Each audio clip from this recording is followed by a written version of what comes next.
Build was formed in 2006.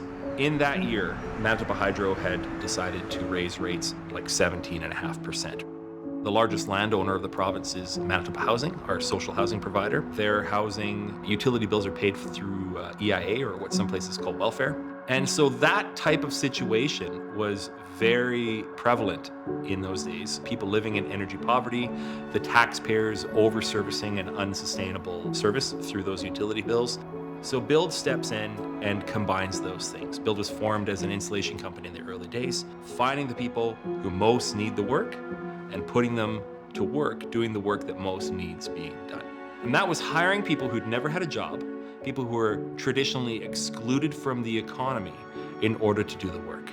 I believe that the economy has room for everybody who wants to get in there. A lot of people in my family are addicts. I used to be when I was an alcoholic, and I used to be addicted to drugs.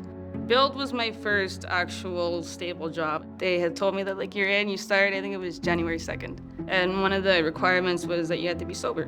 I kind of got sober. The one good thing about Build is that when it got bad, they noticed, but they didn't say anything until I came forward and asked for that help, which wasn't until about after a year.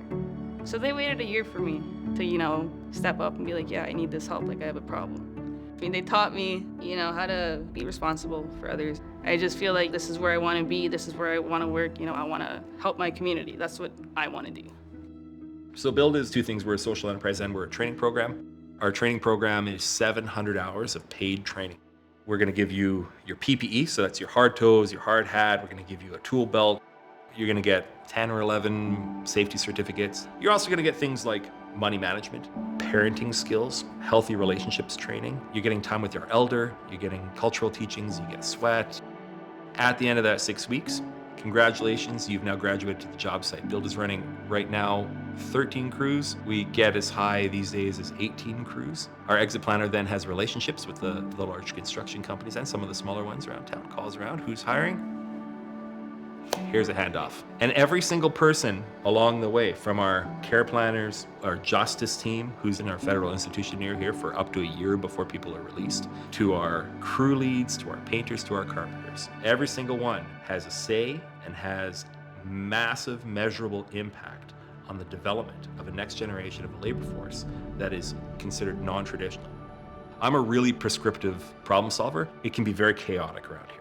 And so I will very, very quickly just make a decision, move into a solution, move on. I don't have time. The investment readiness program, what it did was it gave us a second to hire a researcher and say, am I making the right choice? So this project was called Shared Accommodations, and it originally started with the idea that helping trainees become roommates in some way or fashion going to help them get stable housing. But from the outset, it was kind of free range to explore what would actually help solve some of the housing issues that trainees were having. And so the project really entailed coming up with a whole bunch of ideas. The one that was the most unexpected to me was maybe there's a need for some therapeutic intervention, hiring a counselor. What happens in the lives of trainees at Build is they're trying to better themselves to become employable, and sometimes the people they're living with are not there yet. And when you look at how much it costs to employ a therapist, like a full-time therapist, it's well under the threshold that we determined was what we needed to be a feasible investment. And the thing with housing is that the market's always changing. There's specific relationships that if you build with landlords and social housing providers, you'll be more likely to be aware of, when something opens up. And so another surprising one was to hire someone who specializes in social housing supports. Overall, I'd say it is a very successful project in terms of we have a whole bunch of ideas that are viable. There's a whole bunch of things that can happen to stabilize people's housing while they're here and after. This round has been massively successful. There's going to be so much impact out of this round of IRP compared to the previous round.